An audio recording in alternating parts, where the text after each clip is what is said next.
Morning student. पिछले lecture में हम लोगों ने कवर किया था बाइनरी फिजन और उसके बाद अब हम लोग ये सेक्सुअल रिप्रोडक्शन चल रहा था और इस सेक्सुअल रिप्रोडक्शन में बाइनरी फिजन कवर करने के बाद इसमें आपने अमीबा का देखा और वहां पर इक्वल और अनइक्वल का केस देखा। इक्वल में अमीबा और इक्वल में ईस्ट। अब आइए मल्टीपल फिजन पे चलते हैं, जो कि सेक्सुअल रिप्रोडक्शन का ही टाइप है। फिजन में दो टाइप मैंने बताए थे, बाइनरी फिजन और मल्टीपल फिजन। तो मल्टीपल फिजन यहाँ कवर करते हैं। The splitting of parent cell. Multiple fission name ही बता रहा है कि टूटना और more than two part. Splitting of parent cell into numerous daughter cell. बहुत सारे डॉटर सेल में अगर डिवाइड हो जाए कोई parent cell, then it is called plasmodium. Plasmodium आप जानते हैं the causative agent of malaria. और इसकी ये जो प्लाज्मोडियम यूनिसेलर ये भी होता है और इसके अंदर जो न्यूक्लियस होगा ये पहले कई न्यूक्लियस यहाँ पर बनेंगे, मीन्स कई बार इसके ऊपर कवरिंग आएगी और इसमें डिवीजन होगा, कैरियोकाइनेसिस होगा। उसके बाद बहुत सारे न्यूक्लियस बनने के बाद रप्चर होगा ये, इसमें बहुत सारे न्यूक्लियस और इनके ऊपर फिर अलग से साइटोप्लाज्म सेल मेम्ब्रेन कवर हो जाएगी। इस तरह से बहुत सारे छोटे छोटे इसमें आप देखेंगे स्पोर्स टाइप के बन जाएंगे और ये फेवरेबल कंडीशन आने पर रप्चर होगा और ये स्पोर्स बाहर निकल के इंडिविजुअल प्लाज्मोडियम बनाएंगे। इस तरह से मल्टीपल फिजन आप कह सकते हैं कि ये अनफेवरेबल कंडीशन में होता है, अनफेवरेबल। जबकि बाइनरी फिजन फेवरेबल कंडीशन में हो रहा था, जब सेल खा पी करके पूरी भरी होगी फूड से, तब वो बाइनरी फिजन होगा और अनफेवरेबल कंडीशन में मल्टीपल फिजन। प्लाज्मोडियम एग्जांपल होगा। Next sporulation. स्पोरुलेशन एक अलग केस है, कुछ इसी तरह का अनफेवरेबल कंडीशन में ये भी होगा। और यहां पर ये केस हम लोग देखते हैं जनरली अमीबा के केस में। अमीबा अनफेवरेबल कंडीशन में अपने ऊपर 3 layered hard structure, hard covering बनाएगा, 3 लेयर्ड हार्ड कवरिंग, जिसे हम सिस्ट कहते हैं। This is known as cyst. This is called encystation. और इस सिस्ट बनाने की प्रोसेस को इंसिस्टेशन कहते हैं।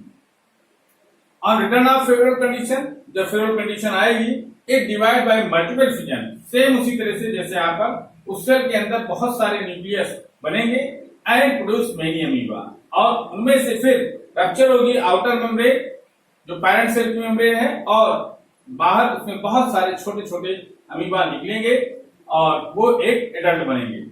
This is called sporulation. इस प्रोसेस को स्पोरुलेशन कहते हैं। मींस बहुत सारे जो छोटे छोटे अंदर, इनको स्पोर्स बोल सकते हैं। तो ये बाहर निकल करके एडल्ट में डेवलप होंगे। This is called sporulation. The cyst burst open and spores are liberated to develop into adults. तो इस तरह से वो एडल्ट में कन्वर्ट होंगे।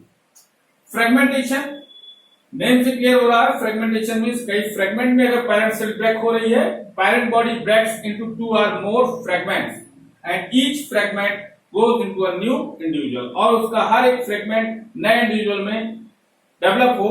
Example spirogyra. स्पाइरोगायरा के अलावा यूरोथ्रिक्स भी हैं। जो भी एल्गी हैं यहाँ पर आप देखेंगे जनरली ये एल्गी में पाया जाता है और जहां फिलामेंटस स्ट्रक्चर ही होता है उनका। जैसे आप स्पाइरोगायरा का स्ट्रक्चर का देखेंगे इस तरह से, और इनकी जो पैरेंट बॉडी है ये ब्रेक होगी। ब्रेक होकर के कई पार्ट में ये, मीन्स इनकी जो सेल्स हैं 2 या 3, 4 जितने भी यहाँ पर कई पार्ट में डिवाइड होगा, ब्रेक होगा, फ्रेगमेंट इसके बनेंगे और वो फ्रेगमेंट फिर नए न्यू इंडिविजुअल को डेवलप करेंगे, प्रोड्यूस करेंगे। Next budding. बडिंग ये सब आप 10th में पढ़ चुके, इसलिए डीप में नहीं चल रहे हैं। का डायग्राम वगैरह आप 10th में सब तैयार है आपको, इसलिए यहाँ पर मैंने डायग्राम से आपको एक्सप्लेन नहीं किया है। तो 10th में कवर है, एक बार रिवाइज करना है। 12th की एनसीईआरटी में फ्रेगमेंटेशन का केस नहीं दिया है डीप में, बडिंग का केवल एग्जांपल दिया है, तो इसलिए थोड़ा सा इसको बस रिवाइज कर रहे हैं, जानते रहें। एसेक्सुअल रिप्रोडक्शन में ही ये सब आते हैं। Budding, 1 or more outgrowth are produced, means parent body में एक या एक से अधिक आउटग्रोथ, जिन्हें हम बड कहते हैं। आउटग्रोथ जिनको हम क्या कह सकते हैं, बड, प्रोड्यूस होंगी। और वो शुरुआत में इनिशियली वो अटैच होंगी बॉडी से जब वो छोटी होंगी, जैसे जैसे वो मेच्योर होंगी, मेच्योर होने के बाद वो बॉडी पेरेंट बॉडी से अलग होंगी और नए इंडिविजुअल को वो बर्ड्स डेवलप करेंगी। तो एक बर्ड से एक नया इंडिविजुअल डेवलप हो जाएगा। ये केस आप देखते हैं ईस्ट और हाइड्रा में। ईस्ट में तो कई बर्ड्स निकल आती हैं साथ में और वो सब एक साथ अलग होंगी, अटैच होंगी, तो कई साथ आप देखेंगे एक साथ कई इंडिविजुअल डेवलप होंगे। हाइड्रा के केस में जनरली एक बर्ड निकल रही है तो वो एक बर्ड मेच्योर हो रही तो डिटैच होकर के नए इंडिविजुअल को डेवलप कर रही है। तो ईस्ट में तो कई बर्ड्स निकलती हैं साथ में और ये नेटवर्क बनाती हैं, जाल सा बना देती हैं। नेक्स्ट है रीजनरेशन। रीजनरेशन से नाम से पता लगा और ये ट्रू रिप्रोडक्शन का मेथड नहीं है। कुछ जैसे कि रीजनरेशन लिजर्ड की टेल में भी पाया जाता है लेकिन वहां पर रिप्रोडक्शन नहीं होता, ये ट्रू मेथड नहीं है। The last part of an organism is repaired. Repaired में जैसे लिजर्ड में आप देखते हो रिपेयर्ड हो जाता है। रिप्रोड्यूस भी कर सकते हैं by proliferation of cells. Proliferation of cells, cell divide करके वहां पर पूरा नया इंडिविजुअल बना लेगी। जैसे प्लेनेरिया के केस में इसमें हाई पावर ऑफ रीजनरेशन पाया जाता है। इसको आप छोटे छोटे स्मॉल पीसेस में ब्रेक कर देंगे तो हर एक पीस नया जनरेट कर जाएगा। This is called regeneration. This is not a true type of reproduction. True नहीं है ये, ट्रू रिप्रोडक्शन मेथड नहीं है, लेकिन फिर भी इसको पढ़ते हैं हम लोग रीजनरेशन में। जैसे प्लेनेरिया में रिप्रोडक्शन का मेथड है, लेकिन लिजर्ड में कहें या और अदर एनिमल्स में जहां रिजनरेशन की पावर है, लोगों के लीवर में भी रिजनरेशन होता है, तो रिप्रोडक्शन का मेथड नहीं होगा यहाँ। तो प्लेनेरिया इसका एग्जाम्पल याद रखेंगे। नेक्स्ट आइए हम लोग चलते हैं जो बात कर रहे थे स्पोर्स की। स्पोर्स कितने टाइप के यहाँ पर किस तरह से होंगे इनको आइए पढ़ते हैं। जो स्पोर, कोनिडिया। नेक्स्ट टॉपिक है स्पोर फॉर्मेशन। तो स्पोर फॉर्मेशन के थ्रू भी सेक्सुअल रिप्रोडक्शन होता है लिविंग बीइंग में। और किस तरह से स्पोर भी बनाते हैं, तो यहाँ 3 तरह के स्पोर आपके सिलेबस में दिए हैं, जो स्पोर, कोनिडिया और जेम्यूल्स। तो तीनों के बारे में आइए पढ़ लेते हैं। तो डायग्राम जो कि एनसीईआरटी में आपके दिया है। जो स्पोर, जो means animal, that means they are motile. Animal motile होते हैं और प्लांट नॉन मोटाइल, तो उन्हीं के नाम पर ये जो स्पोर दिया गया, क्योंकि ऐसे स्पोर मोटाइल होते हैं, इसको याद रखेंगे। इससे जू से एनिमल और एनिमल मोटाइल होते हैं, तो ये स्पोर भी मोटाइल होते हैं। These are endogenously produce, means internal structure है, ये इंडोजेनियसली अंदर से प्रोड्यूस हो रहे हैं। Endogenously produce unicellular, single cell के बने होंगे, naked and motile spores with 1 or 2 flagella. इनमें 1 or 2, यहाँ पर 2 फ्लैजिला दिख रहे हैं आपको। तो ये इस तरह से क्लेमेडोमोनास इसका एग्जांपल होगा।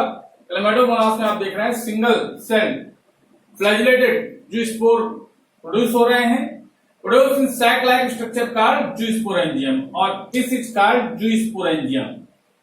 इस स्ट्रक्चर को जूस्पोरेंजियम कहेंगे जिसमें जूस्पोर बन रहे हैं। ये जूस्पोर बाहर निकल करके न्यू इंडिविजुअल को डेवलप करेंगे। तो इस तरह से जूस्पोर आप एग्जांपल याद रखेंगे, एग्जांपल बहुत इंपॉर्टेंट है।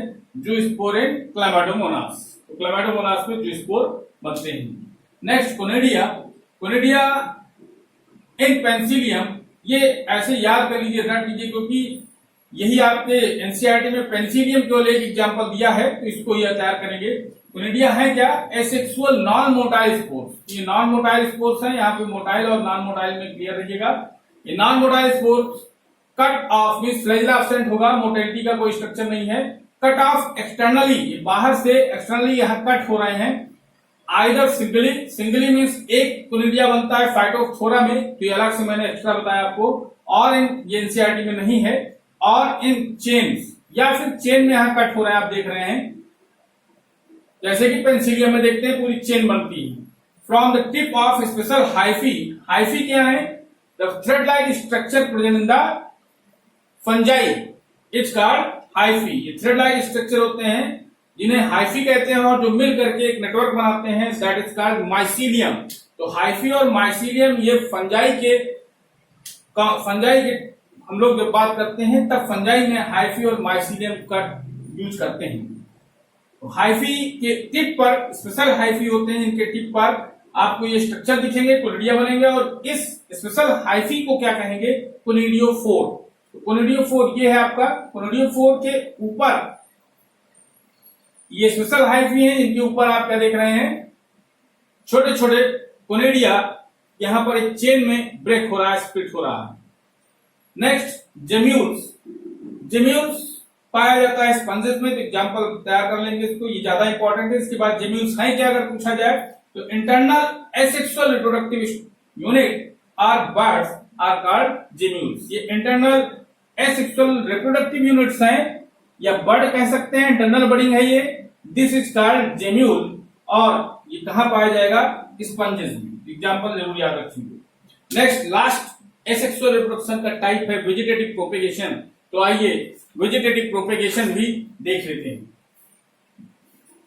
वेजिटेटिव प्रोपेगेशन में ये लास्ट टॉपिक है एसेक्सुअल रिप्रोडक्शन का। तो एसेक्सुअल रिप्रोडक्शन का लास्ट मेथड है, जिसको आप पढ़ेंगे एनसीईआरटी में, the production of new plant from the vegetative part. Vegetative part means root, leaf, stem. किसी पार्ट में आप दो तरह के पार्ट देखेंगे, एक वेजिटेटिव पार्ट, दूसरा रिप्रोडक्टिव पार्ट। तो रिप्रोडक्टिव पार्ट में फ्लावर्स आते हैं और वेजिटेटिव पार्ट में अदर पार्ट आ जाएंगे, जैसे रूट, लीफ, स्टेम। इनसे अगर नया प्लांट डेवलप हो रहा है, this is called vegetative propagation. It is very common in higher angiosperm, और ये हायर एंजियोस्पर्म में ज्यादा मिलता है, उसी में कॉमन है। अगर अभी तक आपने जो पढ़ा, जैसे स्पोर फॉर्मेशन या कोनिडिया देखा आपने, या जो स्पोर, जो भी चीजें यहाँ पे देखी, या बाइनरी फिजन है, फिजन का केस देखा, फ्रेगमेंटेशन का केस देखा, ये सब लोअर ऑर्गेनिज्म में था। हायर ऑर्गेनिज्म में ये कॉमन होगा वेजिटेटिव प्रोपेगेशन। एग्जांपल में देखें तो बल्बिल एगेव में, bulbs in onion garlic, eyes on tuber in potato. Tuber बोलते हैं पोटैटो को, इस केस में जहां पर आइस निकलेंगी उसमें से और नए प्लांट को डेवलप करेंगी। लीफ बर्ड्स इन ब्रायोफिलम, इसको हिंदी में अजूबा कहते हैं। अजूबा की पत्तियों में छोटी छोटी बर्ड निकलेंगी और उन बर्ड से नया प्लांट डेवलप होगा। Offset in water hyacinth, Eichhornia इसका साइंटिफिक नेम है। वाटर हाइसेंथ में इसके स्टेम से प्रोपेगेशन हो रहा है और हाई पावर ऑफ रिप्रोडक्शन यहाँ पाया जाएगा। बहुत तेजी से ये प्रोपेगेट करेंगे, पूरे वाटर बॉडीज में बहुत कम समय में स्प्रेड हो जाते हैं। राइजोम इन जिंजर, अदरक में देखेंगे तो राइजोम डेवलप होगा, स्टेम का ही मॉडिफिकेशन है, स्टेम के थ्रू यहाँ पर ये प्रोपेगेट करेंगे।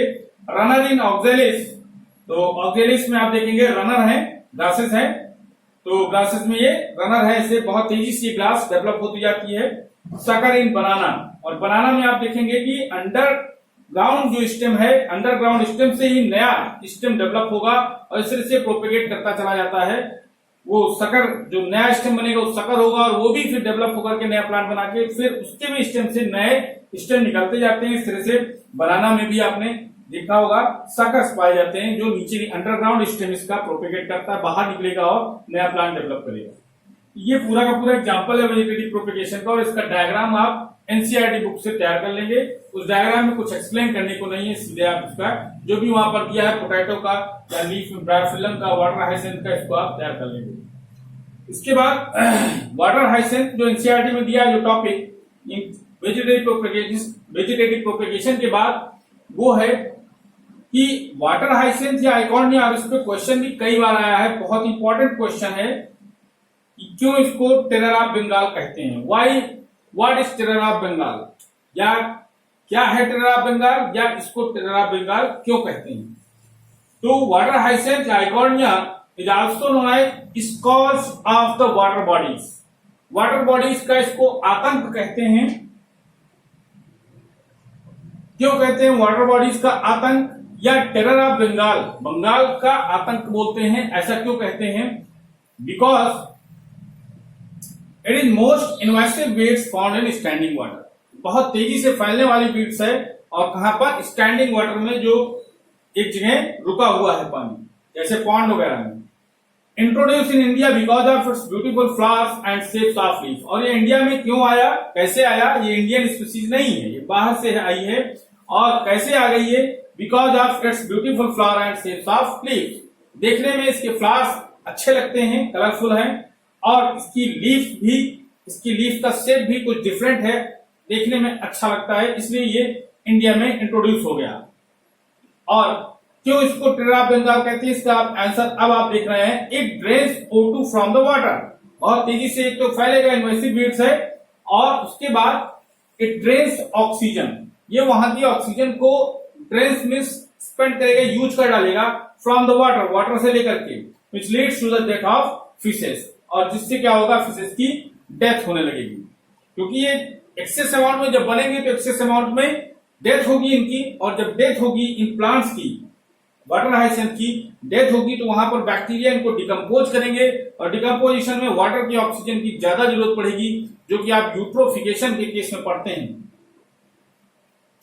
तो यूट्रोफिकेशन का केस यहां बन रहा है, ये प्लांट्स डेवलप होंगे बहुत तेजी से, और वहां जब ये डंप होंगे तो इनको डिकम्पोज करने के लिए बैक्टीरिया ऑक्सीजन को यूज करेगा, और बीओडी वहां पर बढ़ जाएगी।